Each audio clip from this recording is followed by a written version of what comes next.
উদ্ধৱে ভগৱন্তক সুধিছে যে প্ৰভু যে বৈকুণ্ঠ ক'ত আছে বোলে তুমি নাজানা বোলে হয় মই নজনা নাই গতিকে বৈকুণ্ঠ ক'ত আছে তুমি গম পাইছা নাই বাৰু য'ত মোৰ ভকতে মোৰ নাম লৈ থাকিব সেয়াই মই হৈছে বৈকুণ্ঠ আজি আপোনালোক খবৰ এই গাঁৱৰ মাজত এই ৰাতিপুৱাৰ পৰা বৈকুণ্ঠ হৈ আছে নাই হয়নে বাৰু এয়া কি হয় বৈকুণ্ঠ নামৰ বৈকুণ্ঠ ভাগৱতৰ বৈকুণ্ঠ সেইকাৰণে এই ভাগৱতৰ বৈকুণ্ঠ ৰাতিপুৱাৰ পৰা আপোনালোকৰ ইয়াত আজি ভগৱন্ত স্থিতি হৈ আছে কাৰণ য'ত নেকি ভকতৰ মুখহন্তে ব্ৰহ্মবাক্য ইয়াত প্ৰচাৰ হৈ আছে এয়া হৈছে আজি বৈকুণ্ঠ সেইকাৰণে আমি বৈকুণ্ঠ বিচাৰি কাশী গংগা বৃন্দাবন যাব নালাগে বুলি ভাগৱতত সুন্দৰকৈ লিখি থোৱা আছে নাইনে বাৰু আজি ইয়াৰ মাজতে বৈকুণ্ঠ হৈ আছে সেইকাৰণে কৈছে কাশী নাযাওঁ গয়া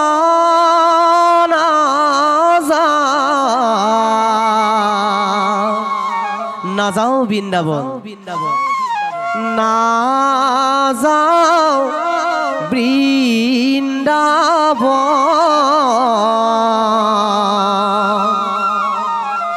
এই ভকতৰে সংগে থাকিয়া শ্ৰৱণ কীৰ্তন ঐ ৰাম শ্ৰৱণ কীৰ্তন এতিয়া আপোনাক হবে ইমান দিনটো ইমান দীঘল দিন আপোনালোকে ইমান কাম বন ক্ষতি কৰি যে অকণমান যে শুনিছে এয়া পৰম সৌভাগ্য আপোনালোকে নাভাবিব যে আমি আজি ভাগৱতৰ যি কথা শ্ৰৱণ কৰিছোঁ আমাৰ যি ইয়াৰ ফল আমি ইয়াৰ ফলটো হয়তো 6 মাহৰ পাছত পাব পাৰোঁ হয়তো অহা কাইলৈ পাব পাৰোঁ সেইকাৰণে ভাগৱতৰ ফল কেৱল কেইটা ভাগৱতে কৈছে এই ভাগৱতৰ ফল সকলোৱে নাপায় পায় জানো বাৰু কোনে পায় সাধু সন্তই পায় যিজনে এই নামঘৰলৈ আহিব সাধু সংগত বহিব ভাগৱত শ্ৰৱণ কৰিব সিহে ভাগৱতৰ ফল পাব ঘৰত বহি থৈ ভাগৱতৰ ফল নাপাব সেইকাৰণে কৈছে ভাগৱতৰ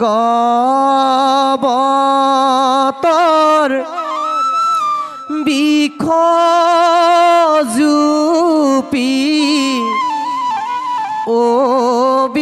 অবিনাশী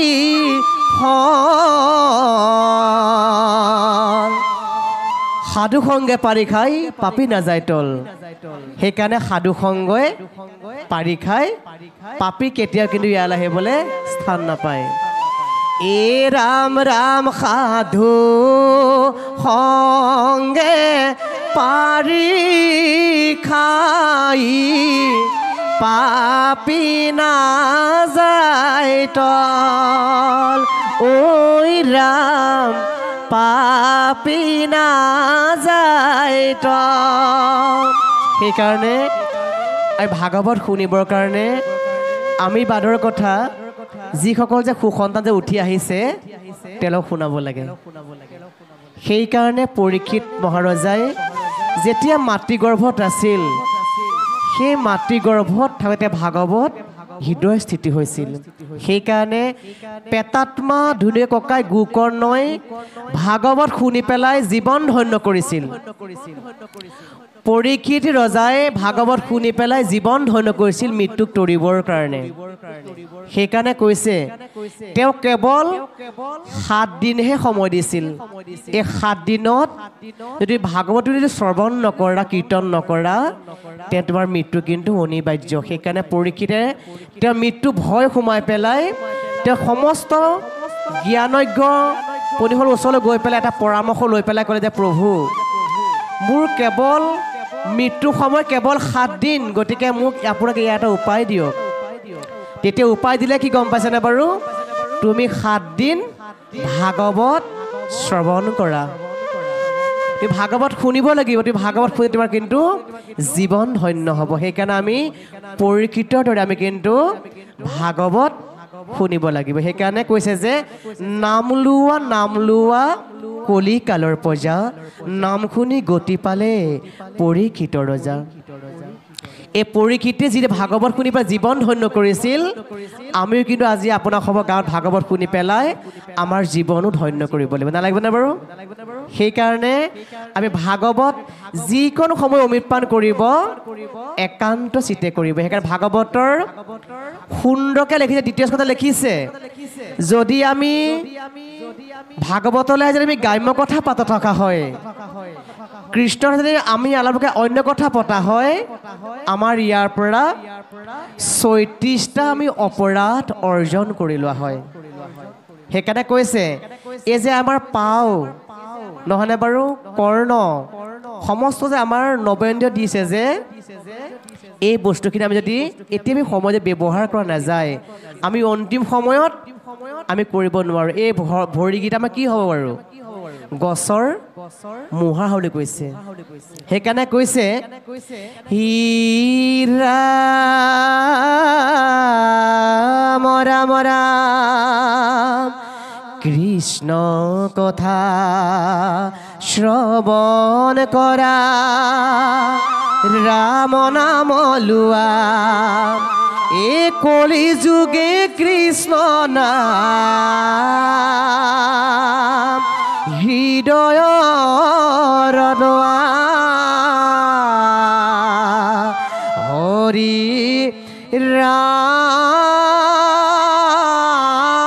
ৰাম ৰাম ৰাম সেইকাৰণে ভকতে ভগৱন্তক কেতিয়াও এৰি নিদিয়ে সেইকাৰণে কৈছে ভাগৱত 11 স্কন্ধত ভকতে মুৰহি দি জানিবা নিশ্চয় ভকতত পৰে মই নিশ্চিন্তু হুৱান এই দেৱত তীৰ্থত কৰি ভকতে সেৱৰ ভকতক ভজিলে বোলে গুছে কৰ মজৰ কৃষ্ণ এইখিনিতে এটা কথা কৈছোঁ আমি সিদিনাখন যোৱা পৰহি দিনাখন হাৱাজান পিছলাত এই আগে গৈছিলে আপুনি আপোনালোকক আহি দিয়ক কৃষ্ণ হয় কৃষ্ণ এখেতে দেখিছে হাৱাজান পিছলাত ভাগৱত পাঠ নাম আছিলে তেওঁলোকে আমাক এমাহ আগত ফোন কৰে যে আপুনি আহিবই লাগিব তাৰ পাছত আমি প্ৰথম দিনাখন গ'লো তেওঁলোকৰ নিমন্ত্ৰণ পাই পেলাই তেওঁলোকে আমাক 1 কিলোমিটাৰ পৰা তেওঁলোকে আমাক আদৰি নিছে ৰাইজে 1 কিলোমিটাৰ আমাক খোজ কঢ়াই পেলাই ৰাইজে গোটেই যুৱকসকলে ইমান সুন্দৰকৈ তেওঁলোকে আয়োজন কৰিছে আপোনালোকৰ নিচিনাকৈ তেওঁলোকে একেবাৰে আমাক আদৰি নি পেলাই আসনত বহুৱাইছে তাৰ পাছত আমি অনুষ্ঠান কৰি ভাগৱত নাম চাম গোৱাৰ পাছত 5 দিনাখন ইমান ফোন আহিছে কৈছে বোলে আপুনি আকৌ আজি আহিব লাগিব এই আগকে আছে আপুনি বোলে আজি আকৌ আহিব লাগিব তাৰ পাছত আমি তেওঁলোকৰ নিমন্ত্ৰণ পাই পেলাই পিছদিনাখন আমাৰ ৰাতি 2:30 বাজিছে সন্ধিয়া 6টা বজাৰ পৰা 2:30 বাজিছে আমাক এৰি নিদিয়ে গম পাইছেনে বাৰু তেওঁলোকৰ ইমান ভক্তি তেওঁলোকে চাওকচোন এই পবিত্ৰ বহাগ মাহত বিহুৰ ফাংচন নেপাতি পেলাই তেওঁলোকে ভাগৱত পাতিছে আপোনালোকৰ নিচিনাকৈ চিন্তা কৰক গতিকে আপোনালোকৰ গাঁৱৰ যে সমূহ ভকতলৈ আৰু সমূহ যুৱকলৈ আৰু আইসকলৰ মাতৃসকলৈ ইমান ভক্তি ভৰা সেৱা নিবেদিছোঁ যে আপোনালোকে যে এই পবিত্ৰ বহাগ মাহত নহয়নে বাৰু এই ভাগৱত যে পাঠ কৰিছে এই আপোনালোকৰ গাঁৱত যিমান ঘৰ আপোনালোকৰ সমাজ আছে প্ৰত্যেকৰ ঘৰতে আপুনি কৃষ্ণ কিন্তু বিৰাজমান হ'ব চাব আপোনালোকে এই আপোনালোকৰ বহুত ধন্য সেইকাৰণে ভাগৱত পাতিবৰ কাৰণে ধন টকা পইচা কিন্তু একো লাগে কি মাথোন মন লাগে মন কৰিলে সকলো হৈ যায় বুলি নহয়নে বাৰু কেৱল মনটো আৰু শ্ৰদ্ধাৰ আপোনালোকে যদি ভক্তি আপোনালোকে সমূহ ৰাইজ ওলাই আহে গতিকে আপোনালোকৰ আজি ইমান কিমান সুন্দৰ হৈছে নহয়নে বাৰু আমাৰ মংগলদৈৰ পৰা পুৰণা বাপ আহিছে নহয়নে বাৰু আহৰ যেনে বাৰু তেখেতে আমাৰ ঘৰত গৈ পেলাই দুপৰীয়া আহাৰ খাই পেলাই এঘণ্টা বহি পেলাই তেখেতে ঘৰলৈ গৈছেগৈ তেখেতে ভাগৱতৰ যিমানখিনি অমৃতপান কৰিছে আপোনালোকক যদি আপোনালোকে একান্তভাৱে শ্ৰৱণ কৰিছে আপোনালোকৰ এইখিনি জীৱন ধন্য হ'ব সেইকাৰণে আমি জীৱন ধন্য কৰিবৰ কাৰণে আমি সাধু সংগলৈ আহিব লাগিব নিজে শুনা বাদৰ কথা সেইকাৰণে ভাগৱতৰ একাদশত কৈছে যে আমি নিজেও শুনিব লাগিব আৰু আনকো ধৰ্ম বিলাব লাগিব সেইকাৰণে ধৰ্ম ৰাখি থোৱা বস্তু নহয় আপুনি যিকণ জানে জ্ঞান সদায় জ্ঞান কিন্তু বিস্তাৰ কৰিবলৈ সেইকাৰণে ভাগৱতত ভক্তি আছে গীতাত শৰণ আছে গতিকে আমি এই মাধ্যমেদি আমি যি শাস্ত্ৰ নপঢ়ো কিয় কেৱল জ্ঞানৰ নিমিত্তেহে আমি কিন্তু শাস্ত্ৰ শুনিব লাগিব আমি মুখস্থ কৰি পেলাই পণ্ডিত হ'ব নালাগে লাগে জানো বাৰু লাগেনে বাৰু নালাগে আমি গোসাঁই মহন্ত হ'ব লাগে লাগে জানো বাৰু নালাগে আমি সন্ন্যাসী হ'ব নালাগে কি হ'ব লাগে আমি কেৱল সাধু সংগলৈ আহি নিজৰ জীৱন ধন্য সেইকাৰণে কৈছে সাধু সংগে হৰি নাম লোৱা নিতে নিতে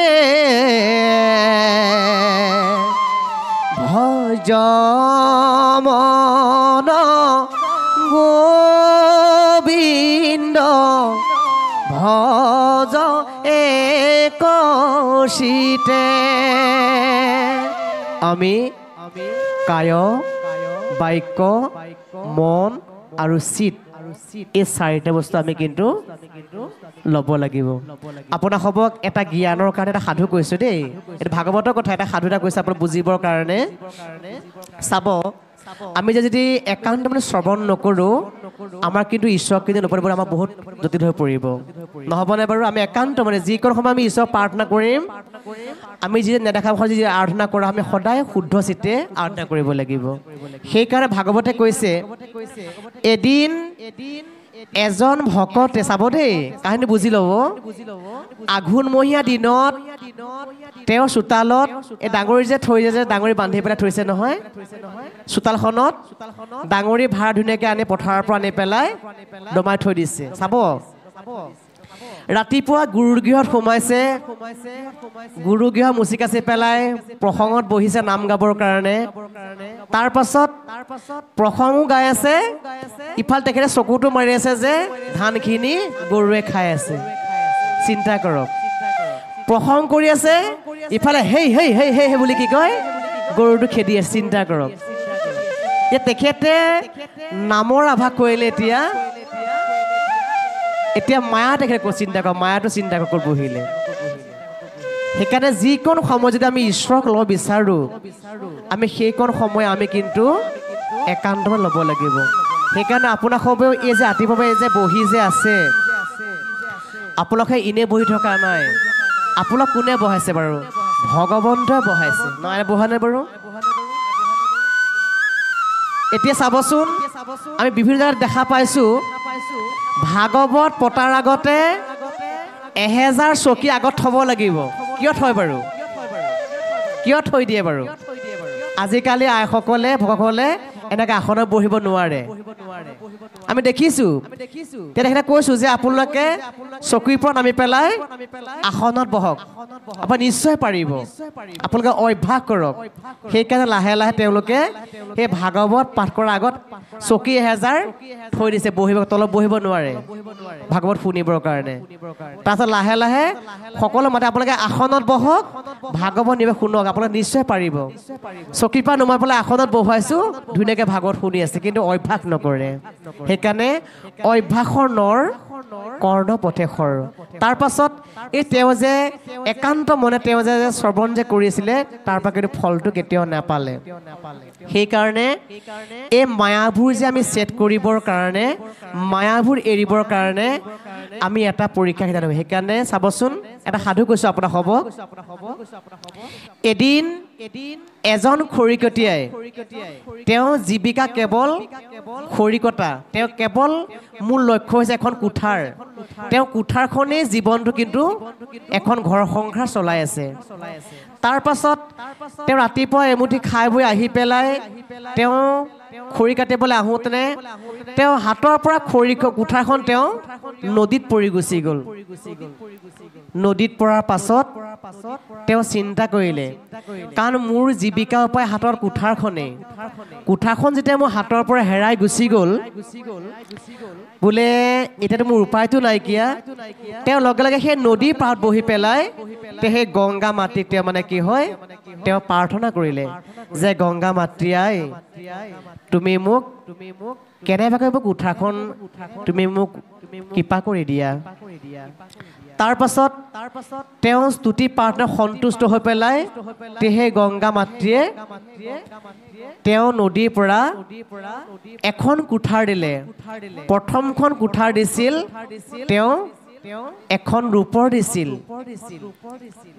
তাৰ পাছত সুধিছে যে তোমাৰ এখন কুঠাৰ হয়নে? বোলে এইখন মোৰ কুঠাৰ নহয়। তেওঁ আকৌ এখন কুঠাৰ দিছে, বোলে তোমাৰ এইখন হয়নে? এইখন কি লোহাৰৰ? বোলে মোৰ এইখনো নহয়। ৩ নম্বৰত তেওঁ এখন দিছে সোণৰ কুঠাৰ। চাব দেই, লোহাৰখন নললে,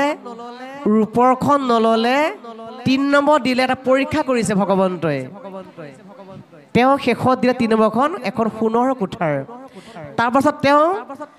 পটককে মাতিলে, বোলে হয় হয় এইখনে মোৰ কুঠাৰ। চিন্তা কৰক, হয়। সেইকাৰণে তাতে ভাবিলে লোহাৰখন তেওঁ নললে, মূৰ নকৰিলে, আৰু তেওঁ ৰূপৰখনো মূৰ নকলে, সোণৰখন কিন্তু তেওঁ পটককে মূৰ গুচি গ'ল। সেইকাৰণে এই যে মায়াভোৰ, এই যে লোভবোৰ আমি যদি পৰিত্যাগ কৰি থকা যায়, আমি ইয়াৰ বাদৰ কথা আমি জীৱনত আমি কেতিয়াও ভাল কাম কৰিব নোৱাৰিম। সেইকাৰণে এই ভগৱন্তৰ পৰীক্ষা যে আমাক ৰাতিপুৱাৰ পৰা সদায় কৰি আছে, নাই কোৱা জানো বাৰু? আমাক সদায় কৰি আছে পৰীক্ষাবোৰ। সেইকাৰণে এইবোৰ ভগৱন্তৰ পৰীক্ষা। সেইকাৰণে এই ভাগৱতৰ একাদশ স্কন্ধত ভকতে উদ্ধৱৰ প্ৰতি তেওঁ কৈছে যে হে প্ৰভু, তুমি যেতিয়া এই ধৰাধামলৈ গতি আগমন কৰিবা, তুমি যলৈকে যাবা মই কিন্তু তোমাৰ পাছে পাছে যাম, কিন্তু তুমি কিন্তু কেতিয়াও এৰি থৈ নাযাবা। সেইকাৰণে তেওঁ ইমান দুখৰ কন্দনকৈ কৈছে যে তুমি যদি বৈকুণ্ঠলৈ যাবলৈ বিচাৰিছা, মই কিন্তু ইয়াৰ অনাথাকিলে মৃত্যু হৈ যাব লাগিব। তুমি যলৈকে যোৱা তুমি কিন্তু মোক লগত লৈ যাব লাগিব। সেইকাৰণে আমি আচলতে ভগৱন্তৰ ভক্তি প্ৰেম হ'ব লাগে, নালাগেনে বাৰু? আমি ঈশ্বৰৰ প্ৰতি আমি প্ৰেম হ'ব লাগে, নালাগেনে বাৰু? গতিকে আমি এই ভক্তি প্ৰেমবোৰ কিন্তু আমাৰ নিজা বস্তু। সেইকাৰণে উদ্ধৱে কৈছে, ওলালো মই বৈকুণ্ঠলৈ,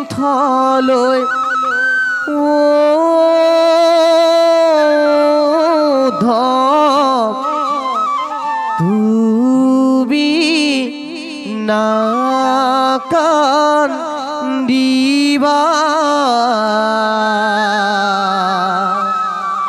বদৰিকা আশ্ৰম খনি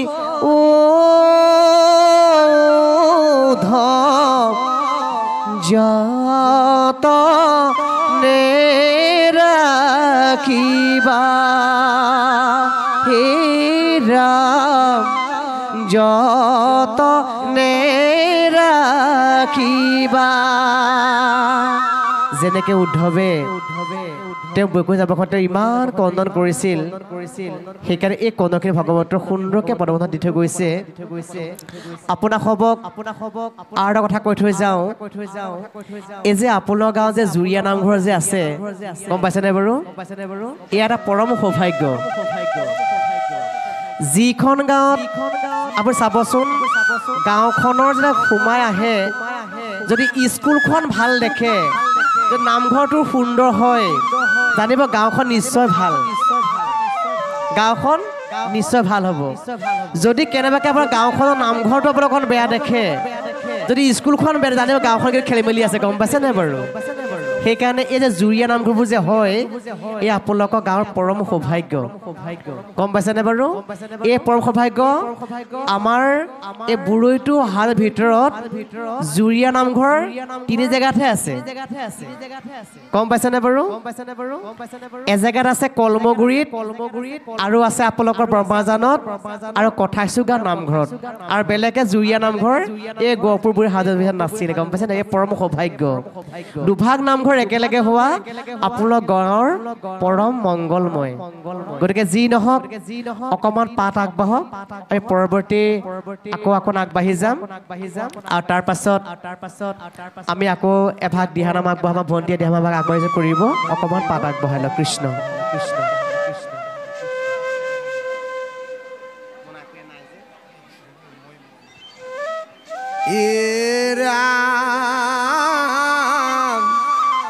মই বিনে ভকতনি চিন্তা কি জ্ঞান মই ভকত পৰে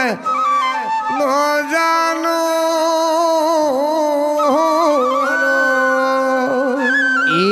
ৰাম ভকত সমান সখী মোৰকো নৱাছে ময়ো মহাভকতৰ পুৰে পাছে পাছে মোৰ উদৰত আছে ব্ৰহ্মাণ্ড যতে গৌ ভকতৰ ধূলা পৰি পবিত্ৰ প্ৰদেগ এই উত্তম ভকত কথা থাকো সম্প্ৰতি সামান্য ভকতে তৰে শুনাব হামতি লোভে মোহে কামে কুদে বিষয় আতুষে নুচুয় মোৰ ভকত গুৰুষে এতিয়া চাওক ভাগৱতত ইমান সুন্দৰকে কৈছে যে ভকতেকে সমান সখী মূৰ কোনো আছে নহয়নে বাৰু আকৌ কৈছে মুহুৰ উদৰে আছে ব্ৰহ্মাণ্ডত থাক ময়ো মহাভকতৰ ফুৰু পাছে পাছে সেইকাৰণে আপোনাৰ সবে কীৰ্তন সদায় পঢ়ি আছে কীৰ্তনৰ গুৰুজনাই ২৬টা অধ্যায় দিছিল এই ২৬টা অধ্যায়ৰ ভিতৰত দুটা অপৰাধ আছে নামৰ অপৰাধ নহয়নে বাৰু যিজনে নামলৈ আহিবলৈ ইচ্ছা নকৰে এতিয়া আপোনালোকে ইয়াত আকৌ বলে বহি নাথাকিব আকৌ যদি বলে বহি থাকে আপোনালোকে ইয়াৰ পৰা ফল নাপাব বোলে বাধ্যতে বহিছোঁ তেনেকৈ যদি বহিছে আপোনালোকে ইয়াৰ পৰা ফল নাপাব গম পাইছেনে বাৰু আপোনালোকে নিজৰ মনক যদি বহিব লাগিব সেইকাৰণে কৈছে কীৰ্তনৰ ২৬টা অধ্যায়ৰ ভিতৰত নামৰ ওপৰত দুটা ডাঙৰ অধ্যায় আছে সেইকাৰণে কৈছে যিজনে মোৰ নাম গাই ফুৰে মই বোলে তাৰ পাছে পাছে ঘূৰো বুলি কৈছে আৰু যিজনে মোৰ নাম গাবলৈ ইচ্ছা নকৰে তাৰ পাছত কি ফুৰে বাৰু বেয়া বস্তু ফুৰে নহয়নে বাৰু সেইকাৰণে ভকতৰ গাত কেতিয়াও পটককৈ বেয়া বস্তুৱে লগ নলয় জানো বাৰু কেতিয়াও নলয় এইটো চিৰন্তন সত্য কথা আপুনি যিমান ৰাতি ঘূৰি থাকক আপোনাক কোনো বস্তু আপোনাৰ ওচৰলৈ আহিব নোৱাৰে পাৰিব জানো বাৰু পাৰিবনে বাৰু কেতিয়াও নহয় সেইকাৰণে কৈছে যিজনে মোৰ নাম আখুৱাই থাকে মই তাৰ পাছে পাছে বোলে আছো বুলি কৈছে সেইকাৰণে ভকত ভগৱন্তৰ পাছত ভকত ইমান বৰ ভগৱতৰ পাছত ভগৱানো ঘূৰি ফুৰে চিন্তা কৰক সেইকাৰণে কৈছে হে ৰাম এ মোৰ ভকতৰ পাছে ঘূৰুনিতে নিতে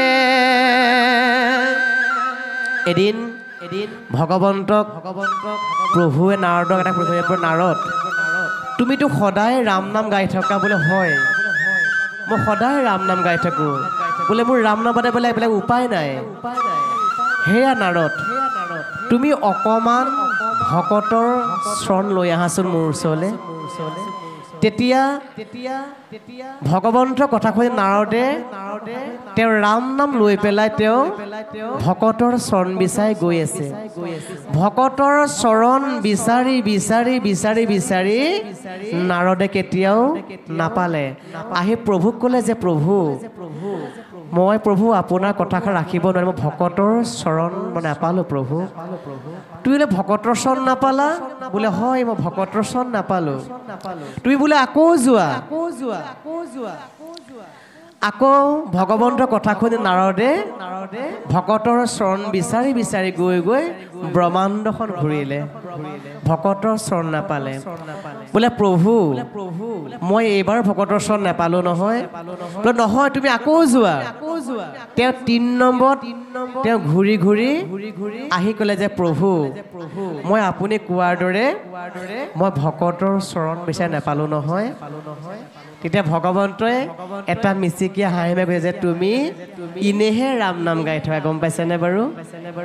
তুমি ইনেহে ৰাম নাম লৈ থকা তুমি বোলে ভকতৰ চৰণ বিচাৰি নাপালা সেইকাৰণে ভকতৰ চৰণ আহা মই তোমাক দেখুৱাম সেইকাৰণে কৈছে য'ত মোৰ ভগতে মোৰ নাম শ্ৰৱণ কৰে গম পাইছেনে বাৰু চৰণৰ ধূলা আমি যে লওঁ ভগতৰ চৰণ ধোৱা যে আমি ভৰি যে ধোৱাওঁ চৰণৰ ধূলা এয়া হৈছে ভকতৰ চৰণ সেৱা সেইকাৰণে কৈছে এ ৰাম ৰাম ভকতক দেখিলে এয়া দৰি আনিবা এ পধূলিৰ মূৰতে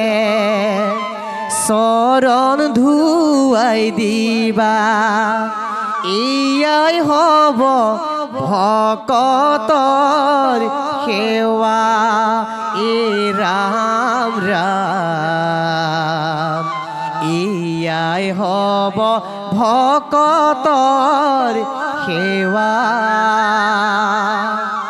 এতিয়া আপোনাক সবে যে যিমান ৰাতিপুৱাৰ পৰা ভকতক কোনোবাই চাহ দিছে কোনোবাই তামোল দিছে নহয়নে বাৰু কোনোবাই পানী দিছে এয়াই ভকতৰ সেৱা নহয় জানো বাৰু ভকতৰ সেৱা কৰিবৰ কাৰণে বেলেগ নালাগে লাগে জানো বাৰু খালি আপোনালোকে এটাই সংকোচ নকৰিব ভকতে খোৱা আপোনাৰ জোতাখন পেলাবলৈ সংকোচ নকৰিব যিজনে সংকোচ কৰে সি কিন্তু কেতিয়াও ঈশ্বৰৰ প্ৰাপ্তি হ'ব নোৱাৰে পাৰিব জানো বাৰু ভকতৰ সেইকাৰণে ভগৱন্তৰ তেওঁ নিজেই চৰণ জোঠা খাইছে নাই বাৰু নাই খোৱা নাই বাৰু সেইকাৰণে সেই কামবিলাক আপোনালোকে কোনো নকৰিব সেইকাৰণে আপোনালোকে যি যি সেৱা কৰিছে এয়া হৈছে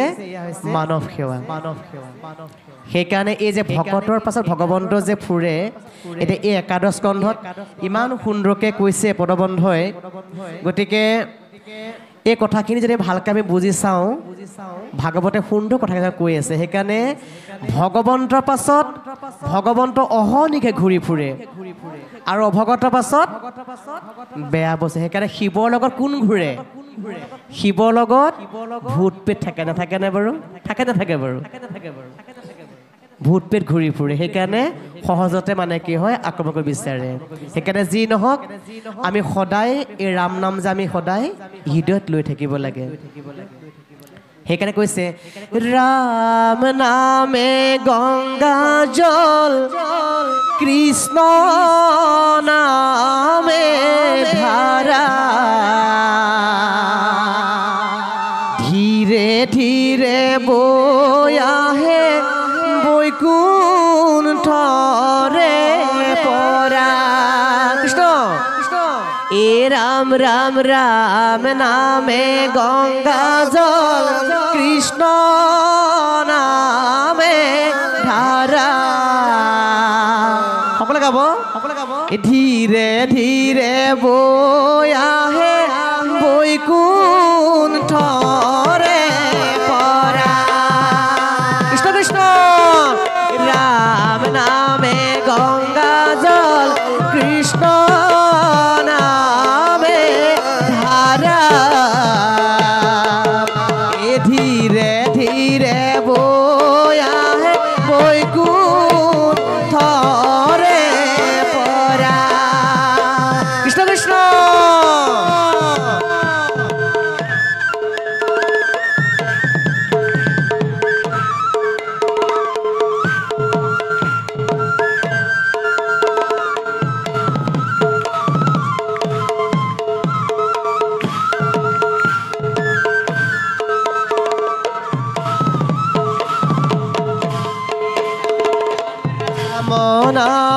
লুয়া ভাই রাম নাম লুয়া এই রাম নামে করি আছে জগত উদ্ধার এই রাম রাম নামে গঙ্গা জল কৃষ্ণ নামে ধারা এ ধীরে ধীরে বয়া হে ওই কুঠরে পরা কৃষ্ণ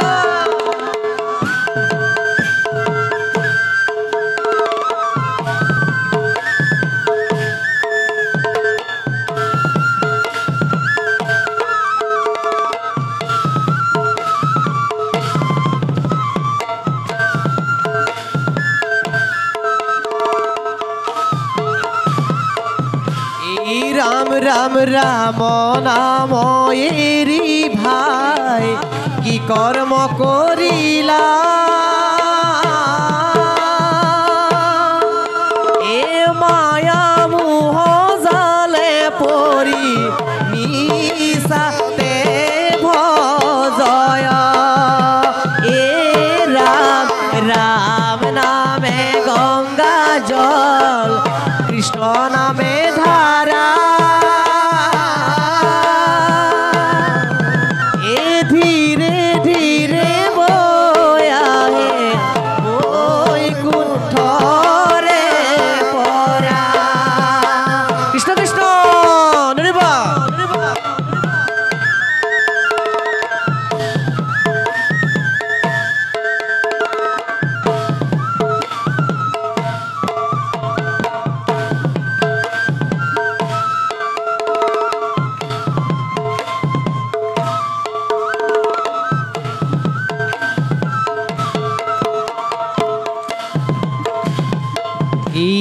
রাম রাম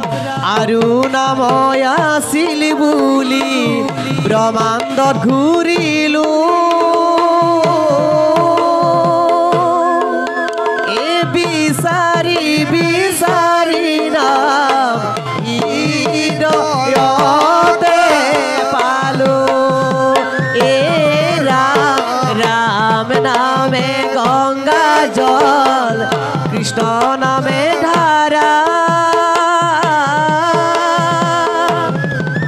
এ ধীরে ধীরে বয়া হে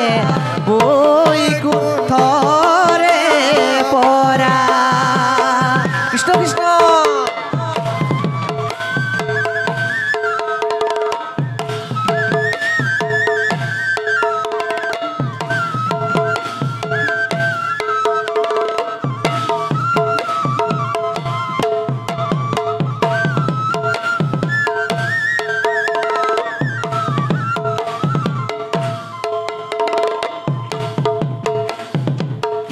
বান্ধব কৃষ্ণ হে বৈষ্ণৱ কৃষ্ণ নাম দুটি অক্ষৰ মনতে ৰাখিবা এই ৰাম নামৰ বিনা নাই গতি নাহি নাহি ৰাম নাম লুয়া বান্ধব ৰাম নাম লুয়া এ ৰাম নামৰ যুগে তুমি হৰিক চিনি পাবা হৰি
কৃষ্ণ হীৰা মৰা সকলোৱে গাব ৰাম ৰাম ৰাম এ হৰি ৰাম ৰাম এ ৰাম ৰাম ৰাম এ হৰি ৰাম ৰাম কৃষ্ণ এ ৰাম ৰাম ৰাম এ হৰি ৰাম ৰাম কৃষ্ণ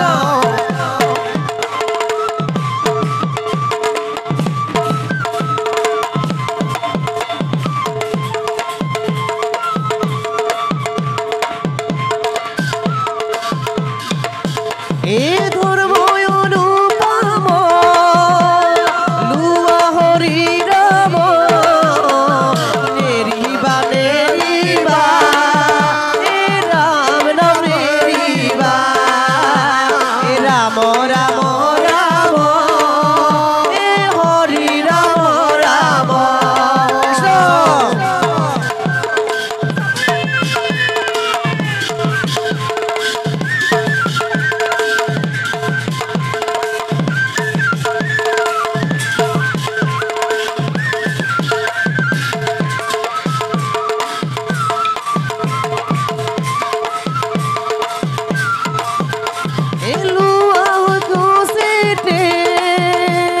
হরি গুণ নাম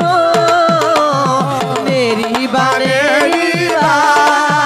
এ রাম নাম নেরিবা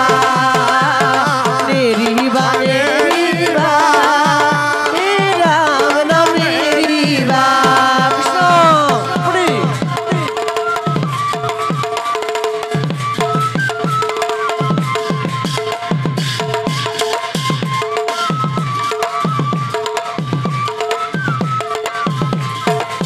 এ ভকত সকল নামঘৰ দুৱাৰ খোলা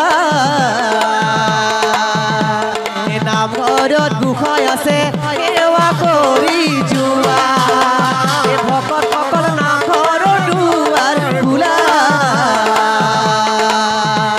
এ নামঘৰত গোসাঁই আছে সেৱা কৰি যোৱা কৃষ্ণ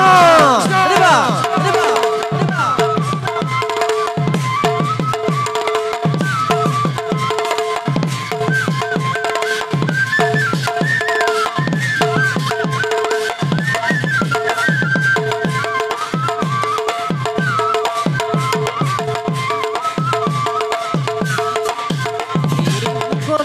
নেৰিবা নামৰ ভনা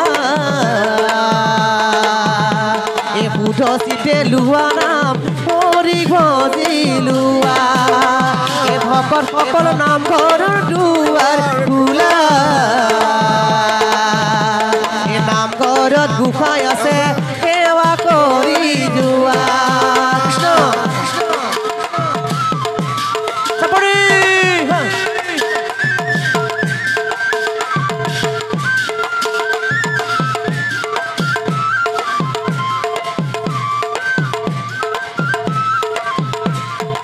এ হরি রাম রাম রাম রাম হরি রাম রাম রাম রাম হরি রাম রাম রাম রাম রাম রাম রাম রাম রাম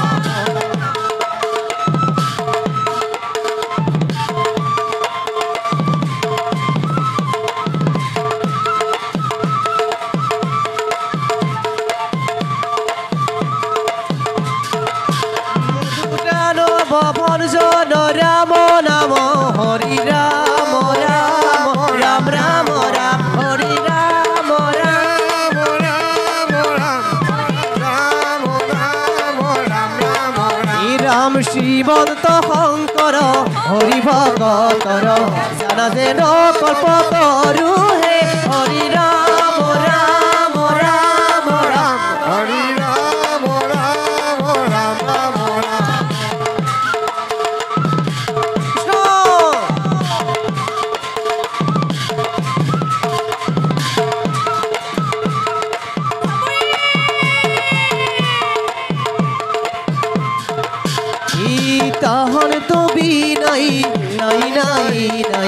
আমাৰ পৰম গুৰু হে হৰি ৰাম ৰাম ৰাম ৰাম হৰি ৰাম ৰাম ৰাম ৰাম ৰাম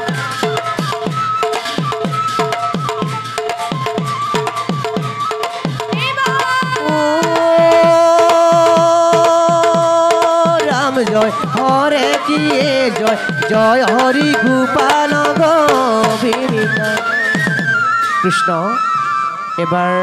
মোৰ ভণ্টি এটা নাম দিব দিছোঁ কৃষ্ণ এটা আমাৰ গাঁৱত নাম আৰম্ভ কৰিব পাছত প্ৰবতী পাঠলৈ যাম কৃষ্ণ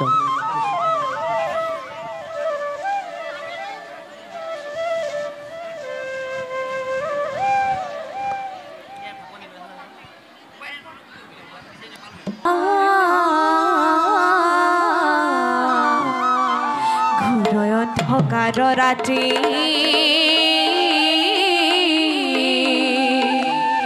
মেঘে কৰে শিলা মিস্ত্ৰী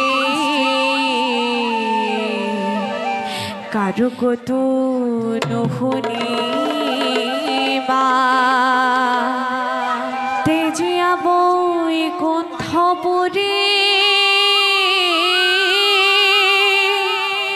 জনমল ভিলে হৰি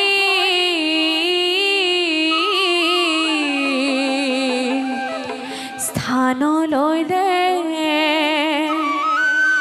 দৈৱ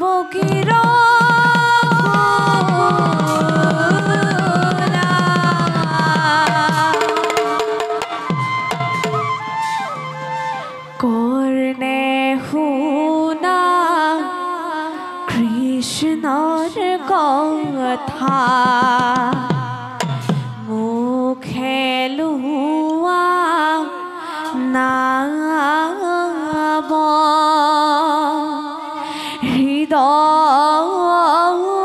হৃদয়তে আসন পাতি কৃষ্ণক কৰা ধ্যান হৃদয়তে আসন পাতি কৃষ্ণ কৰা ধ্যান কৃষ্ণ কৰ্ণে শুনা কৃষ্ণৰ কথা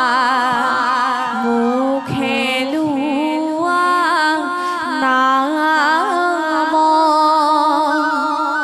হৃদয়তে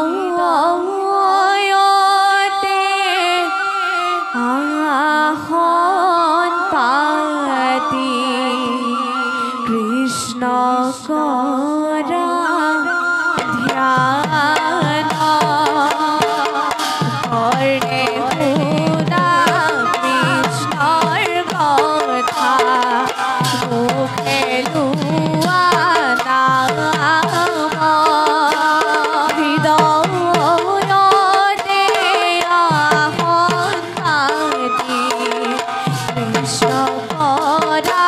ধ্যান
জানি নর রূপ হেরিয়া কাম তনু বনসি ত্রেলুয়া হরি গুণ নাম তনু বনসি ত্রেলুয়া হরি গুণ নাম হইব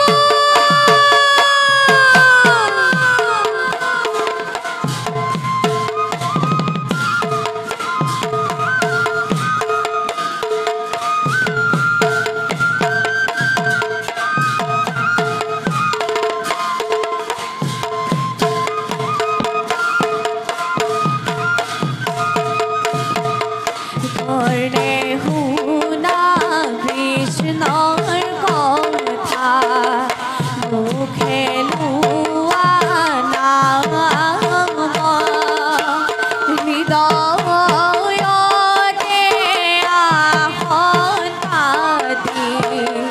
কৃষ্ণ করা ধ্যান হৃদয়তে আহন পাতি কৃষ্ণ করা ধ্যান সাপুরি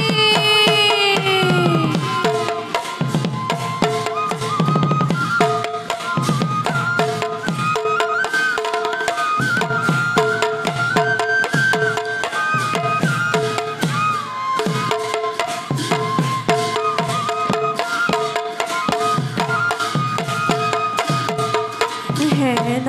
জানি নর রূপ হেরিয়ান কাম তনু মনসি ত্রেলুয়া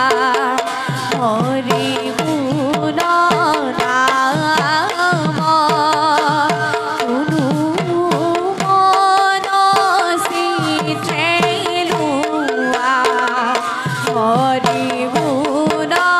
নাম বান্ধব কৃষ্ণ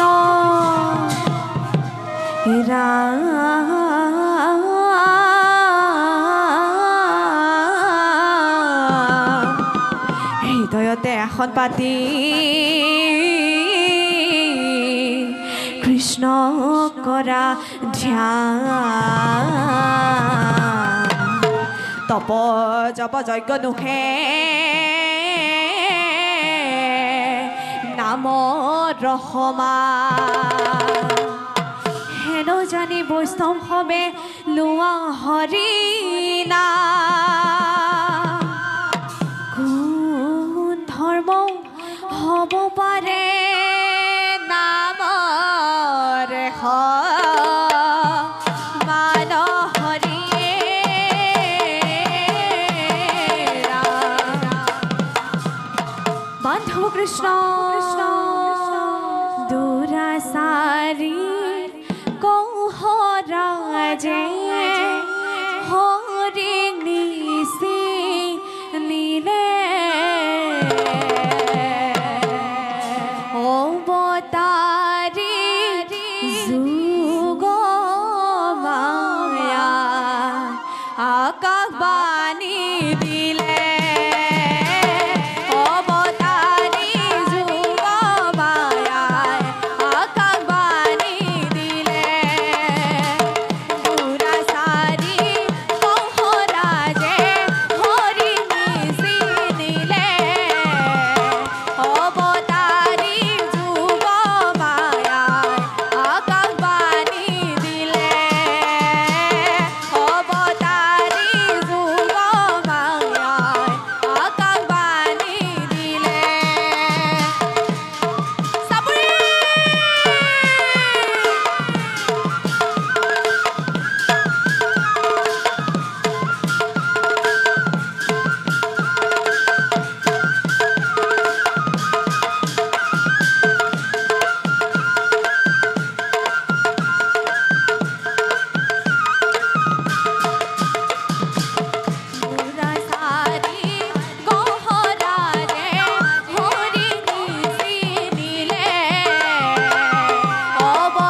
মনভা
যদি হাত আছে চাপৰি নবজায়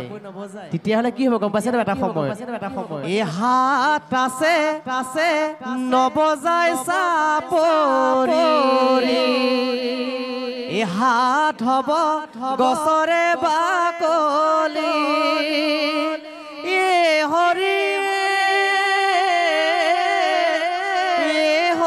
ৰাম যদিহে আমি চাপৰি নবজাওঁ এই আমাৰ এটা সময়ত এই হাতকেইটা গছৰ বাকলি হ'ব বুলি ভাগৱতৰ দ্বিতীয় স্কন্ধত সুন্দৰকৈ লিখিছে সেইকাৰণে আমি ৰাম নাম সদায় ল'ব লাগে যি নহওক আমি পৰৱৰ্তী অকণমান পাঠলৈ আগবাঢ়ি গৈছোঁ কৃষ্ণ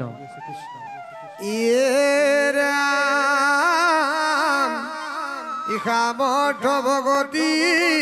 আদি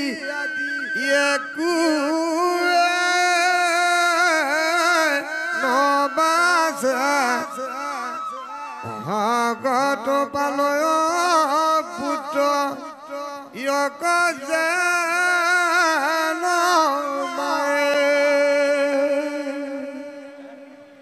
ই ভকতিৰ মহন্তক হিয়ান পাউসীমা ভগতিৰ শুনা সখী ইয়াচাৰ্য মহিমা কৰৈ মুত ভকতি জয় দপি দুষ্ট চিতে দহয় পাতকে তাৰ তথাপি তৰিতে একোৱে নবাছে পাপ পুণ্য যত আছে যেন মহাবনী কুৱেঞ্চা উঘাৰণ বাছে ইৰামান খুদ দেৱতাক যদি নেদিমতি মহাদুৰাচাৰে কৰৈ আমাত ভকতি সেহিহে পৰম সাধু জানা মহাশয় যিহেতু আমাক মাত কৰিলে নিশ্চয় এতে কেনো চৈ পাপ পুণ্য কলে পৰম মূৰ্তিৰ পাত ভৈল সিটো নৰ কুতকি পণ্ডিতে যেবে নামানে ইহা কওঁ ঢোলকো বায়ুধ বাহু খণ্ডা তাৰ বাক দুৰাচাৰু তৰৈ তাত ইটো গুণ চিত চণ্ডালকো কৰৈ মূৰ ভকতি পবিত্ৰ কৃষ্ণ একাদশ স্কন্ধত পদবন্ধই দুটা উপদেশ সুন্দৰকে দিছে এটা কৈছে আন ক্ষুদ্ৰ দেৱতাক যদি নেদে মতি মহা দুৰাচাৰে কৰৈ আমাত ভকতি সেহিহে পৰম সাধু জানা মহাশয় যিহেতু আমাক মাও কৰিলা নিশ্চয় এতিয়া আপোনালোকে চাব যদি আমি অমৃতক যদি এৰি খাৰক খোৱা যায় তেতিয়াহ'লে আমি ইমান ৰাতিপুৱাৰ পৰা যদি অমৃত পান কৰি যদি আমি যদি খন্তেকে যদি আমি মানে কি হয় মনটো বিচলিত হৈ যায় গতিকে আমি ইয়াৰ পৰা অকণো ফল বাজু নাপাম সেইকাৰণে যিজনে জ্ঞানে হওক বা অজ্ঞানে হওক শুদ্ধই হওক বা বোৱালে হওক যি সদায় যদি আপুনি কৃষ্ণক আৰাধনা কৰি থাকে যদি আপুনি কৃষ্ণকে যদি আকৌ আন দেৱতাক ভজিবলৈ যায় সেইকাৰণে গীতাত সুন্দৰকে কৃষ্ণই অৰ্জুনক কৈ থৈছে নাই কোৱা নে বাৰু সুন্দৰকে কৈছে যে যেনেকে কণা হাঁহক পতান দিয়া হয় তেনেকে আমাৰ হ'ব বুলি কৃষ্ণ অৰ্জুনক কৈছে সেইকাৰণে যদি আমি ৰাতিপুৱাৰ পৰা অমৃত পান কৰি আছো নহয়নে বাৰু অমৃত পান কৰিয়ে আছো যদি আমি অমৃতকে যদি বি খাবলৈ যাওঁ সেইকাৰণে কৈছে ভালে সদায় ভালক পায় যাবৰে সদায় খালক পায় সাধু সংগ সদায় সাধু সংগ পাব নহয়নে বাৰু বেয়া সংগ সদায় বেয়া পাব সেইকাৰণে সৎসংগ আৰু অসৎ সংগ সেইকাৰণে আজি এয়া হৈছে সৎসংগ এই সৎসংগতে সৎ চিন্তাবোৰ আলাপ কৰা হ'ব সেইকাৰণে এই ভাগৱতত ইমান সুন্দৰে কৈছে যেনেকে এটা গাধৈতে পিঠিত যিমান ভাৰ বকি দিয়ক গাধৈ কেতিয়া নকয় যে মই বেছিকে ভাৰ ল'ব নোৱাৰো কয় জানো বাৰু গাধৈ কেতিয়াও নকয় যে মোৰ বেছি হৈছে মই যাব নোৱাৰো কয় জানো বাৰু যেনেকে এখন গাড়ীত যিমান যাত্ৰী বহিব গাড়ীখনে কেতিয়াও নকয় কয় জানো কেতিয়াও নকয় নহয়নে বাৰু সেইকাৰণে গাধৰ পিঠিত যিমান ভাৰ দিব গাধই কিন্তু সিমান ভাৰখন লৈ যাব সেইকাৰণে গাধই কেতিয়াও দুখ কষ্টবোৰ বুজি নাপায় সেইকাৰণে আমি যদি প্ৰকৃত মানৱ শ্ৰেষ্ঠ হৈ পেলাই এই চাৰিমুঠি জীৱ উৰণ বুৰণ গজন ভ্ৰমণ নহয়নে বাৰু এই চাৰিমুঠি জীৱত কেৱল মনুষ্যহে কিন্তু ঈশ্বৰৰ সেৱা কৰিব পাৰে মনুষ্যই পাৰে গম পাইছেনে বাৰু এই চাৰিমুঠি জীৱৰ ভিতৰত মানুহে মনুষ্যই কিন্তু ঈশ্বৰৰ সেৱা প্ৰাপ্তি কৰিব পাৰে কিন্তু বাকী সকলে কিন্তু সেৱা কৰিব নোৱাৰে সেইকাৰণে কৈছে চাৰিমুঠি জীৱ মাজে নৰ বৰ শ্ৰেষ্ঠ নৰ বোলে থাকে বোলে তিনি গুণ তত তিনি গুণ তত লৈয়া কৃষ্ণ কণ ভজা অমৃত কয়েৰি যদি খায় খাৰ পানী সেইকাৰণে আমি সদায় যদি আমি কৃষ্ণক আৰাধনা কৰি আমি যদি আনক ভজনা কৰা হয় আমি পিশাচক ভজা বুলি ভাগৱত সুন্দৰে কৈছে সেইকাৰণে কৈছে গুৰুজনাই কৈছে কৃষ্ণক পূজিলে পূজা সমস্ত পূজা হয় এ পৃথকে পৃথকে পূজা কেহু কলিৰ পৰম ধৰ্ম জানা হৰি নাম শংকৰে ৰচিলা ডাকি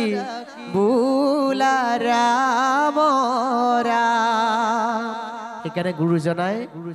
আমাক এই বাণীবোৰ দি থৈ গৈছে সেইকাৰণে এই একাদশ স্কন্ধত ইমান সুন্দৰকে এই পদৰ আকাৰ দি থৈ গৈছে সেইকাৰণে এই ভকতে কৰা সমস্ত ভুলখিনি কিন্তু একাদশ স্কন্ধত সোমাইছে সেইকাৰণে ভকত আৰু ভগৱন্ত কেতিয়াও কিন্তু এৰাৰি নহয় যেনেকৈ জীৱৰ আত্মা পৰাত্মাৰ কেতিয়াও এৰাৰি নহয় এই ভকত আৰু ভগৱন্ত কিন্তু কেতিয়াও এৰা হৈ নাযায় কৃষ্ণ প্ৰভু সমস্ত সমস্ত আপোনাক দেখিছোঁ সমূহ ভক্তবৃন্দ ঘৰলৈ গুচি গ'ল গতিকে ভকত থাকিলে অনুষ্ঠান কৰি ভাল লাগে যদি ভকত নাথাকে ভাল নালাগে নহয়নে বাৰু যেনেকৈ এখন ভাওনা ঘৰ যদি ভাওৰীয়ে যদি ভকত দৰ্শন নাপায় ভাওনা বচন দি ভাল নালাগে লাগে জানো বাৰু লাগেনে বাৰু বচনৰ ৰসটো নুঠে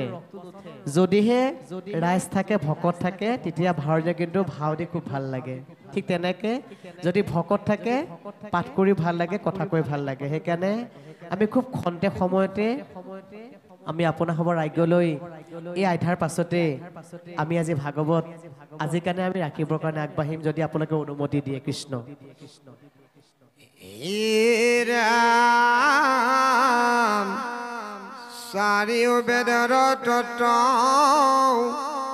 কৰিয়া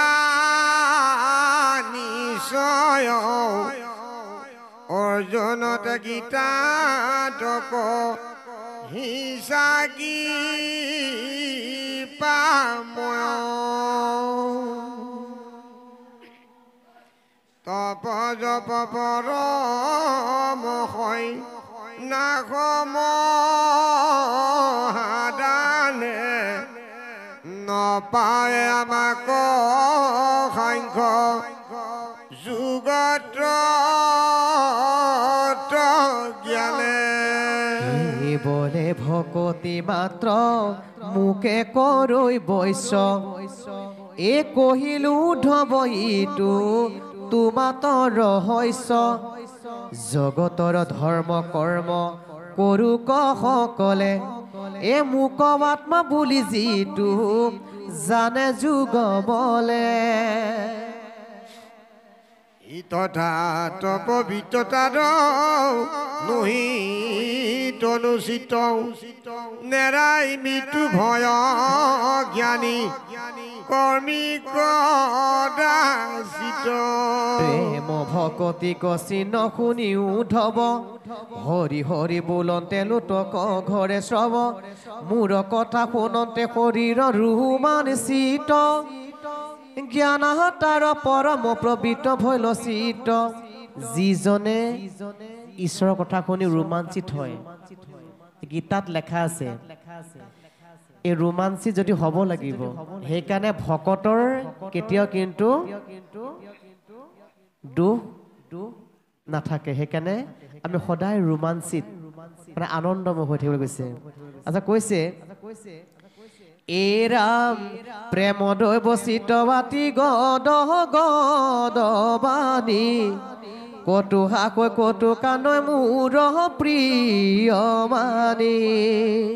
লাজই গাঁৱে গুণ নাচে আনন্দতে জগত পবিত্ৰ কৰে সেইকে ভকতে মোক লাগি প্ৰেম উপজিলা যাৰ মনে নেৰুতাৰ হৃদয়ক সখী সৰ্বক্ষণে এই বান্ধিলে ক আমাৰ পাৰ্বত প্ৰেম জৰি জানা নাই উত্তম ভকত তাক হৰি পৰম শ্ৰদ্ধায়ে যিটো ভজন্ত হৰ ব্ৰথা হৈবে মুকুট সিটো ইটো গুণ কথা তাৰ সংগ পাইলে হুইবে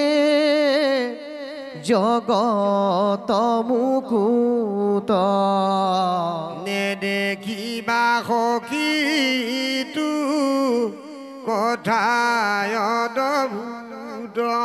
কৃষ্ণৰ বচন শুনি মুখ হৰিদাস প্ৰণামী পুষন্ত পুনু তেজি আনি চাহ ভকতি পৰম গতি জানিবা নিশ্চয় চেদিউক দেৱ দুনাই মনৰ সংশয় বিষয়ক পৰময়া পদ হেন জানি তথাপিতো নেৰৈ কিবা আগ একো প্ৰাণী ৰামাৰ কেন্দুক হন্তে যেন নিগত কুকুৰ তথাপি উচিত ভুজয় তেদিন যায় দূৰ কাটিবা ক আনন্দে নীলাজ যেন সাগ লাঠি পাও গাধে গদ ভিৰনে ৰৈ লাগ ৰাম সেহি মতে দুখময় জানি নিৰন্তৰে তোমাক নভৰি কিবা আত্মঘাত কৰে মাধৱে বুলন্ত সখী শুনা পৰিছেদ পঢ়ে যেবে শাস্ত্ৰ হবে জানি চাৰি বেদ এই কথাখিনি মাধৱ পুৰুষে ঘোষাত ইমান সুন্দৰকে কৈছে এতিয়া চাওকচোন মাধৱে বুলন্ত সখী শুনা পৰিছেদ পঢ়ে সবে শাস্ত্ৰ যদি জ্ঞানৈ চাৰি বেদ কৰিতে নাপাৰে মুত্ৰ তথাপি ভকতি নলয় নৰে যাবে সন্তৰ সংগতি সেইকাৰণে আমি ভাগৱত শ্ৰৱণ কৰিব লাগে কীৰ্তন কৰিব লাগে সেইকাৰণে শুনিব লাগে সেইকাৰণে মাধৱ পুৰুষে কৈছে যিজন অজ্ঞানী ভাগৱতে কৈছে যিজনে কৃষ্ণ কথা শুনিবাক ইচ্ছা কৰে যিজনে কৃষ্ণ কথা শুনি ভাল পায় যিজনে কৃষ্ণ কথা শুনিবাকৈ মন কৰে আৰু যিজনে কৃষ্ণ কথা শুনিবাকৈ ইচ্ছা প্ৰকাশ কৰে সেয়া হৈছে ভাগৱতৰ জাতি সেইকাৰণে কৈছে নলয়ে নৰে জানে সাধুৰ সংগতি এই মাধৱ পুৰুষে ইমান সুন্দৰকে ভাগৱতত লিখি থৈ গৈছে সেইকাৰণে লাষ্টত কৈছে যেনেকে এজন ছাত্ৰই যদি বিদ্যালয়লৈ নাযায় বিদ্যাৰ মূল্য কিন্তু কেতিয়াও বুজি নাপায় যদি আমি যিমান জ্ঞানৰ পণ্ডিত হওঁ শাস্ত্ৰৰ পণ্ডিত হওঁ যদি আমি ঘৰত বহি থাকোঁ যদি নামঘৰলৈ নাহোঁ যদি ভকতৰ সংঘলৈ নাহোঁ যদি সমাজলৈ নাহোঁ সেই জ্ঞানে আপোনাক কেতিয়াও কিন্তু ভাল কৰিব নোৱাৰিব পাৰিব জানো বাৰু পাৰিবনে যেনেকৈ এতিয়া ভাদ মাহত আইসকল এতিয়া জেঠ মাহত নামঘৰলৈ যে আহে কিয় আহে বাৰু নহয়নে বাৰু অহাৰ কাৰণ আছে নহয়নে বাৰু ভাদ মাহত যে ইমান সুন্দৰকৈ নামবোৰ গাই থাকে জেঠ মাহত এতিয়া নাম গাব কিয় গায় বাৰু এই দুটা মাহত আইসকলে ঘৰত থাকে সেয়া হৈছে ভগৱন্তৰ সপ্ৰেম ভকতি গম পাইছেনে বাৰু এই সপ্ৰেম ভকতিয়ে ভগৱন্তক মায়াই মানে কি বান্ধি ৰাখে সেই বান্ধাৰ কাৰণে মানে কি হয় ঘৰত থাকিব নোৱাৰি আহি পেলাই এই জেঠ মাহৰ পবিত্ৰ ভাদ মাহত নাম লয় গম পাইছেনে বাৰু সেই নাম যে লয় সেইকাৰণে সেই নাম ল'লে আমাৰ শৰীৰটো ৰোমাঞ্চিত হয় সেইকাৰণে কৈছে যেনেকৈ এজন ছাত্ৰ যদি বিদ্যালয় নাযায় সি বিদ্যাৰ মূল্য কেতিয়াও বুজে আমি যদি আজি নামঘৰলৈ নাহোঁ আমি ইয়াত যদি বহি নাথাকোঁ আমি এই কথাবোৰ একো বুজি নাপাম এজন ভকত হ'বলৈ হ'লে এই আসনখনত বহিবৰ কাৰণে আমি কিন্তু অভ্যাস কৰিব লাগিব নালাগিবনে বাৰু আজিয়ে আপুনি ইয়াত আহি পেলাই বহি থাকিব নোৱাৰে আপুনি কি ধৰফৰাই থাকিব লাগিবনে বাৰু অভ্যাস কৰিব লাগিব অভ্যাস কৰোঁতে কৰোঁতে কৰোঁতে কৰোঁতে মোৰ ৰাম কি হৈছে ৰাম হৈছে নহয়নে বাৰু সেইকাৰণে এই ৰাম নামৰ যোগেদি কায়াধুৱে হিৰণ্যকশিপুৰ কিন্তু বধ কৰিছিল গম পাইছেনে বাৰু সেইকাৰণে এদিন এই ৰাম নামৰ যোগেদি চাব দেই ৰাণী কায়াধুক কৈছে কশিপুৰে যে ৰাণী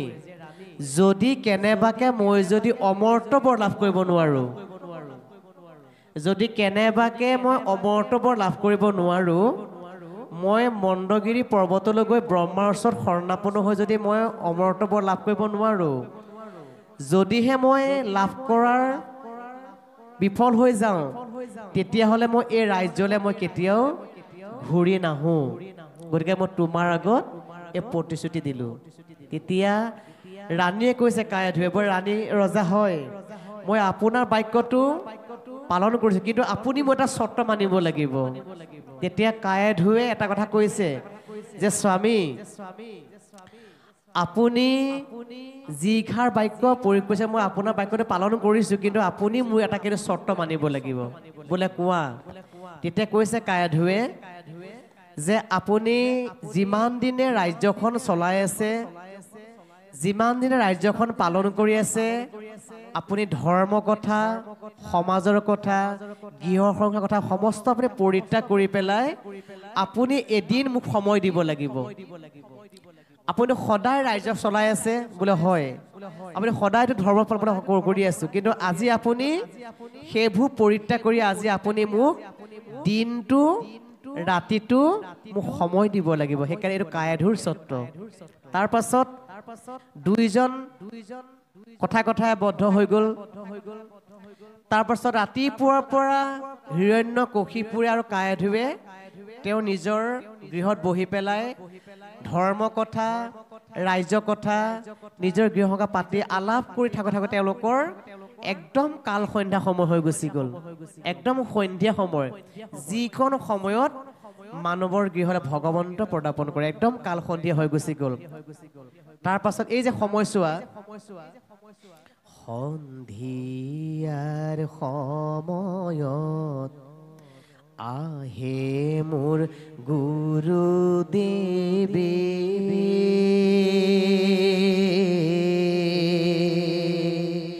কি দি কৰি মই সেৱা ধূপে ধূনা লগাই দিছোঁ আগে বহাই চৰণ চুই কৰি যাম সেৱা চৰণ চুই কৰি যাম সেৱা এই সময়টোত যেতিয়া কায়াধুৱে আৰু হিৰণ্যকশিপুৰে এই যে ঈশ্বৰ চিন্তা যে কৰি আছিল সেই চিন্তা কৰাৰ সময়ত মানে ঘৰৰ সন্মুখত এটা সুখ পক্ষীয়ে ৰাম ৰাম ৰাম বুলি তিনিবাৰ শব্দ উচ্চাৰণ কৰিছে এটা সুখ পক্ষীয়ে তাৰ পাছত ইমান নিষ্ঠৰে চিঞৰিছে তেতিয়া ৰাণীয়ে কৈছে বোলে স্বামী আপুনি একান্ত মনেৰে এই যে আমাৰ যে ঘৰৰ যে সন্মুখত এটা যে সুখ পক্ষীয়ে ৰাম ৰাম ৰাম বুলি যে কৈ আছে আপুনি শুনিছেনে বাৰু বোলে হয় শুনিছোঁ চাওকচোন যিজন স্বামীয়ে যদি কেনেবাকে অমৰ্ত্য বল লাভ কৰিব নোৱাৰে তেওঁ গৃহ সংসাৰ এৰি পেলাই কিন্তু গমন কৰিব চিন্তা কৰক সেইকাৰণে এই ৰাম নামৰ যোগেদি কায়াধুৱে ৰজা হিৰণ্যকশিপুৰ কিন্তু তেওঁ বশ কৰি ৰাখিছিল সেইকাৰণে এই ৰাম নামৰ যোগেদি সেই নাৰদৰ আশ্ৰমত 100 বছৰ তে কায়াধুক তে ভক্ত প্ৰহ্লাদক মানে কি হয় হৃদয়স্থিতি হৈছিল সেইকাৰণে এই ৰাম নাম যে আজি এই ৰাম নামৰ ধ্বনি যিমান গৈছে আপোনালোকৰ ব্ৰহ্মাজন গাঁৱৰ ৰাইজৰ কথা নহয় ইয়াৰ যিমান শব্দ হৈছে ইয়াৰ শব্দ কিন্তু আজি আপোনালোকৰ এয়া দ্বিতীয় বৈকুণ্ঠ নহয়নে বাৰু আপোনালোকৰ গাঁৱত ভাগৱত পঠাই দ্বিতীয়বাৰ নহয় জানো বাৰু এই দ্বিতীয় বৈকুণ্ঠ আপোনালোকৰ গাঁৱত হৈছে গতিকে এই ৰাম নাম সেইকাৰণে আমাৰ জগততে সাৰ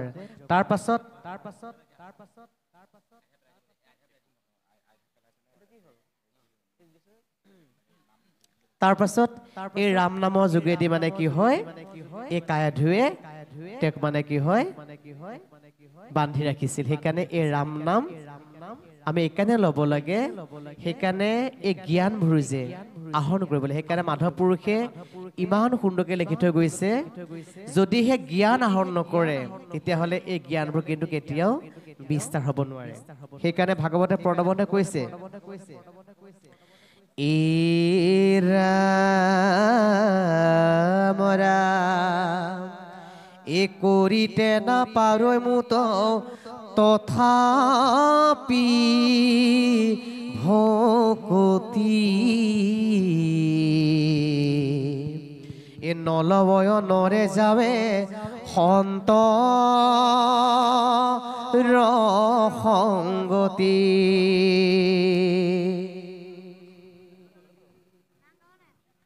এৰা কানতক হন্ত কথা কৃষ্ণ গোপ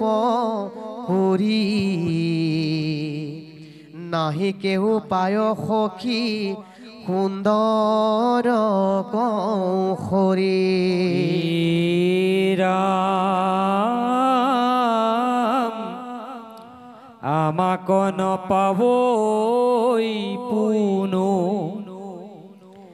জ্ঞানী কৰ্মী লোক সাধু সংগে অৱশ্ৰেকে বৈশ্য কৰে মোক হে ৰাম নপাবই আমাক একা দক্ষী উপবাসে নকৰয় বৈশ্য মোক পৰম সন্যাসে আন কৰ্ম কৰি আমি সাত মোৰ লোকে ভকতৰ সন্তাপে হয় মকে জানৈ মোকে কহিলো মহামুখ্য কথা কওঁ ধব যিহেতু ভকত তুমি পৰম বান্ধৱ এ ৰাম মুখ্য তুই অধিক সখী সাধুৰ সংগম তাহাৰ ৰেণুক স্বৰ্গ শুনুহি সম সাধু সংগে অনেক পাই লে মোৰ গতি দিও লেখা সখী তাক শুনিও সম্প্ৰতি যক্ষ ৰক্ষ বৃক্ষ পক্ষী পশু পালে পালে শ্ৰী শূদ্ৰ অন্তজাতি অধম চন্দাইলে ইৰামি হবতো অধিক অনেক সম্পাপমতি এই ভকতৰ সংগত পাইলে কমোৰ গতি এ বিভীষণ বীৰ বৃষ পৰবা বলি বান জম্বন্ত জোতায়ো গ্ৰীব হনুমান মালাকাৰ কুজি ধৰ্ম ব্যাধ তুলা ধাৰ দ্বিজভাজা ব্ৰজবাসী গোপীয়নাচাৰ নাহিত প্ৰবোত শৌচ নপঢ়িলে বেদ নাজানয় জ্ঞান একো শাস্ত্ৰ তত ভেদ ৰাম কেৱলে সাধুৰ সংগে সুখে পাইলা গতি সৎসংগত পৰে নাই উপায় সম্প্ৰতি দেৱতো তীৰ্থটো কৰি ভকতে বৰ এই ভকত ভজিলে গু ছয় কৰ্ম জৰ ৰাম কৰৈতেবে ভকতি চৰমুক মানি কহিলো তো মাত ইটো সখী সত্যবাণী মইয়েৰে ভকতক নাহি কে অন্তৰ মোৰ সংগ এৰে সখী সংগতি সন্তৰ এতেকে লৈক সাধু সংগ সৰিব ক্ষণ শুনিও ক সখীয়াবে সাধুৰ লক্ষণ ৰাম এতেকে সে সমস্তে পুই নৰহুই পাত্ৰ জানি নিজ ধৰ্ম তেজি মোক ভজই মাত্ৰ ৰাম সুদৃঢ় বিশ্বাসে মোৰ কৰিলে কবৈশ্য সেহি মহাসাধু সখী কহিলো ৰহস্য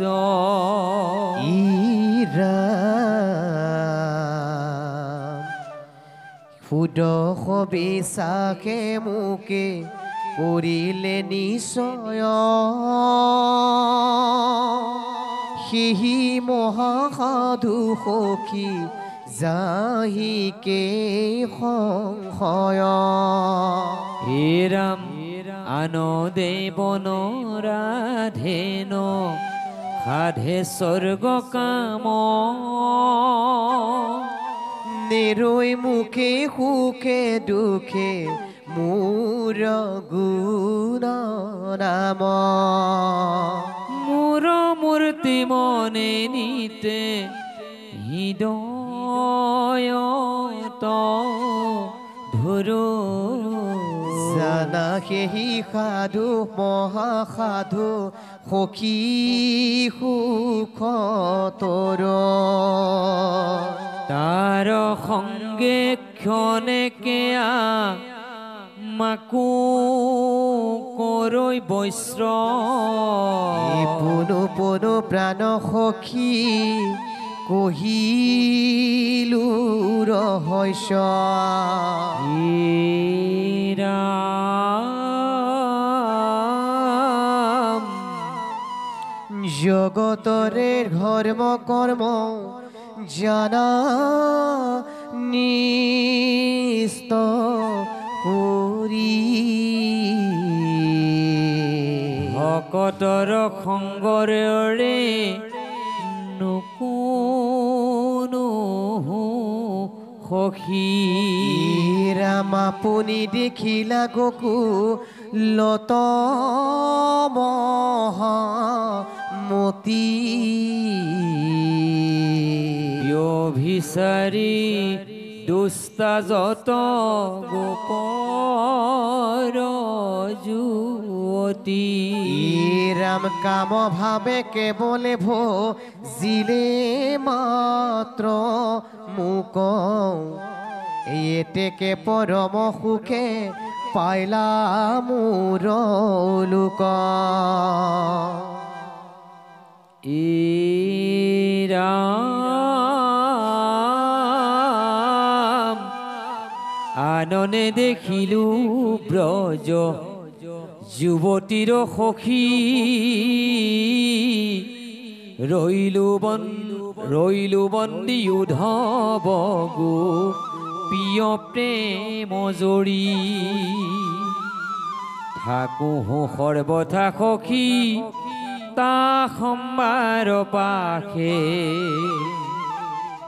যেহি বোলে সেহি কাৰো জেননী যদাখে কৃষ্ণ এই যে ভাগৱতৰ একাদশ স্কন্ধত এই কথাখিনি ইমান সুন্দৰকৈ কৈছে আৰু পাপজনে ইমান সুন্দৰকৈ পাঠ কৰি গৈছে এই কথাখিনি আমাৰ হৃদয় আত্মাত সোমাইছে নে বাৰু প্ৰত্যেক কথাষাৰ হৃদয় আত্মাত কিন্তু চুই গৈছে এইকাৰণে চুই গৈছে হৃদয় আত্মাত এইখিনি ভকতৰ যিখিনি লক্ষণ যদিহে মোৰ ভক্ত হোৱা এনেহে লক্ষণ হ'বলৈ বুলি একাদশ স্কন্ধত ইমান সুন্দৰ সেই কথাখিনি আমাৰ হৃদয়ংগম হৈ গৈছে সেইকাৰণে ইমান সুন্দৰকৈ কথাখিনি কৈ থৈ গৈছে যদি আমি এইখিনি পৰিত্যাগ কৰি পেলাই যদি আমি বিচলিত হওঁ সেইকাৰণে গুৰুজনাই এভাগ নামত লিখিছিলে শংকৰ দেৱে সাচি পাত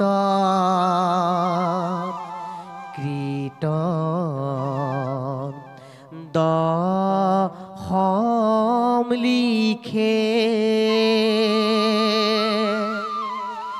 মাধৱ দেৱে সুধি আছে গুৰু কি লিখিছে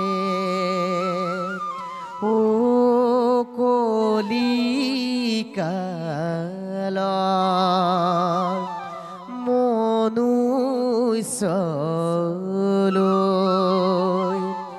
লাগিছে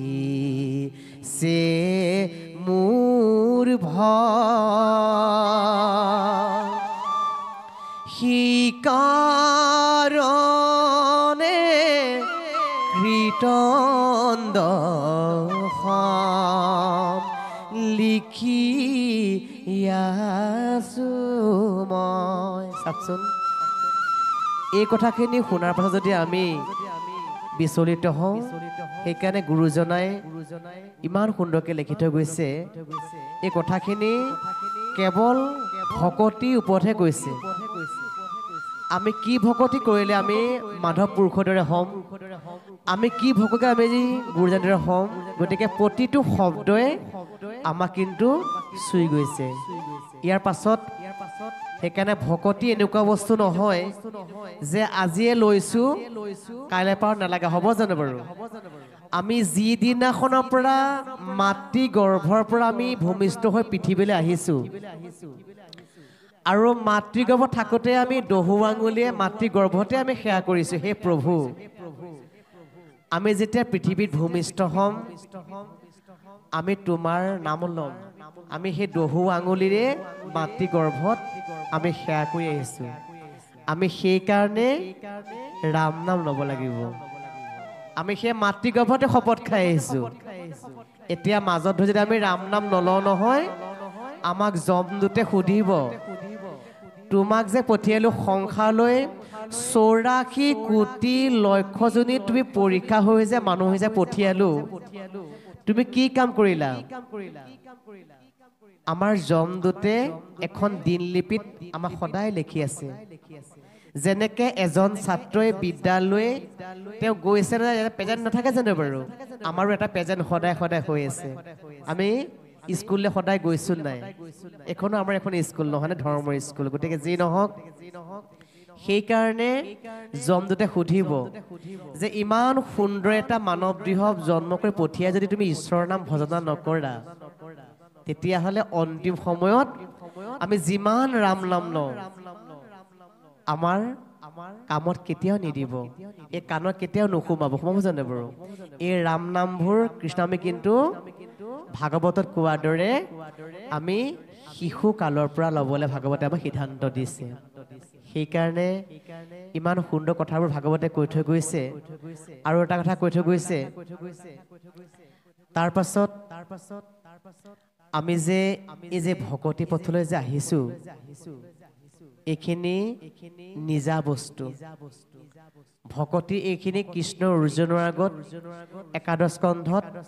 মোৰ ভকতৰ যিখিনি গুণখিনি সুন্দৰকে ভগৱন্ধই কৈ থৈ গৈছে তাৰ পাছত কৈছে অলপ ফুলাইছিলে ভকতেহে মুৰহি দি জানিবা নিশ্চয় এইটো কিন্তু খাটাং কথা এইটো পুৰা সত্য কথা ভকতে ভগৱন্তক কেতিয়াও বিপদ হ'ব নিদিয়ে সেইকাৰণে যিখন ঘৰত যদি কৃষ্ণ নাম নলয় যিখন ঘৰত যদি ঈশ্বৰৰ সেৱা নকৰে যিখন গৃহত যদি অতিথি আগমন নকৰে সেইখন গৃহত কিন্তু অশান্তি নিজে নিজে আহিব কিয় আহিব এই ভাৱবোৰ আমি কিন্তু নিজে আনিব লাগিব সেইকাৰণে গুৰুজনাই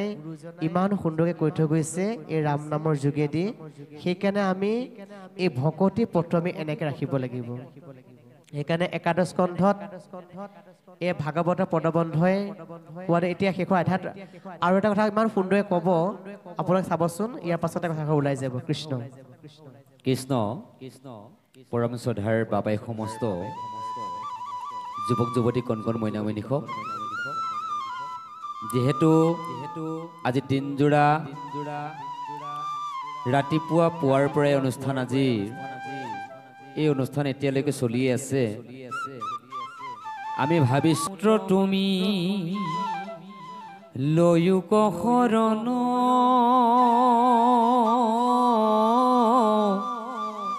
নকৰিবা ভয় মই কৰিবু ৰক্ষণ সত্যে বোলো উদ্ধৱবান ধব তুমি মৰ্ম মোক যেবে নজানে তা ৰেখে আন কৰ্ম ভকতি তৰিবে তুমি থিৰ কৰা মতি লয়ু সাধু সংগ সখী সুখে সাধা গতি ৰাম শুনা সভা সদ পদ মহাভাগৱত এই কথা কৈল কৃষ্ণ গীতাৰ অন্তত এই ৰাম সৰ্বধৰ্ম এৰি এক শৰণ সাক্ষাৎ সুদিশ বিশ্বাসে সখী লৈও কোৱা মাক এ নকৰিবা ভয় হেৰা কৰো অংগীকাৰ সমস্তে পাপতে মই কৰিবুনি স্তাৰ ৰাম অৰ্জুন তু এহি শেকু হিলা হৰি তত ঈশ্বৰ কৃষ্ণৰ আবে লৈও সন্মত ৰাম চাৰিও বেদৰ ব্ৰাহ্মণ পুৰাণ ভাৰত হৰিকেশে কৰৈ মাত্ৰ সমস্তে শাস্ত্ৰত এই হাকনা জানি আন জুৰুয়ল্প মতি কদাচিতো নুশুনিব শিষব সন্মতি ৰাম পাতকীৰো কৰ্ম আছে শুনি মৰি ঘিনে কলি যুগে গতি নাহি হৰি নাম বিনে ৰাম কৃষ্ণৰ নামেকে কৰৈ পতিতৰু গতি নামৰ মহিমা বাবে শুনিও সম্প্ৰতি ৰাম যিটো জনে যাই মাধৱক নাম এৰি ৰাম পাছে পাছে ফুৰৈ দেৱ দেৱী তুতি কৰি মূৰ্তিমন্ত হৈয়া পাছে প্ৰকাৰে মুকুতি মুকলয়া বাপ বুলি কৰয় কাকুতি বাৰু কৃষ্ণ পৰম ভক্তিভাজন বাপাই সমস্ত আৰু এটা কুটোৰ পাছতে আমাৰ আজি অনুষ্ঠানৰ সমাপ্তি হ'ব গতিকে আমি শ্ৰদ্ধাৰ বাপাই সমস্তক আমি বাদ্যযন্ত্ৰত সংগত কৰিবৰ বাবে ৰাম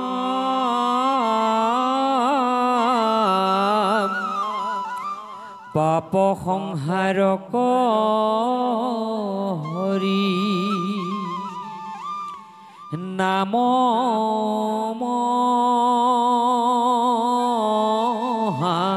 বলি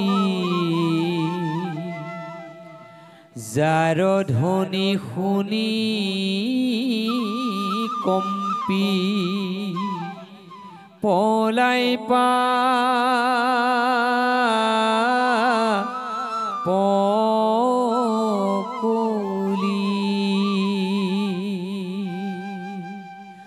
জগতৰে পৰম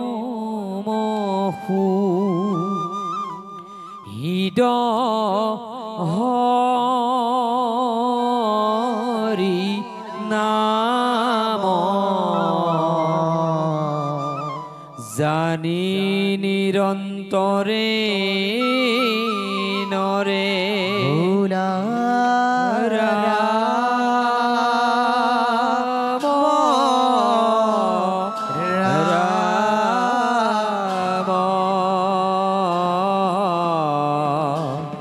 হৰি ৰাম ৰাম ৰাম ই ৰাম পাপ সংহাৰক হৰি নাম মহাবলি যাৰ ধ্বনি শুনি কম্পি পলাই পাপ কলি জগতৰে পৰম হৰি নাম নিজানি নিৰন্তৰে নৰে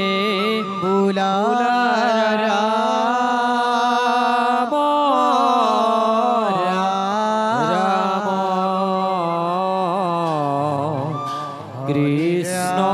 শংকৰ গুৰু হৰি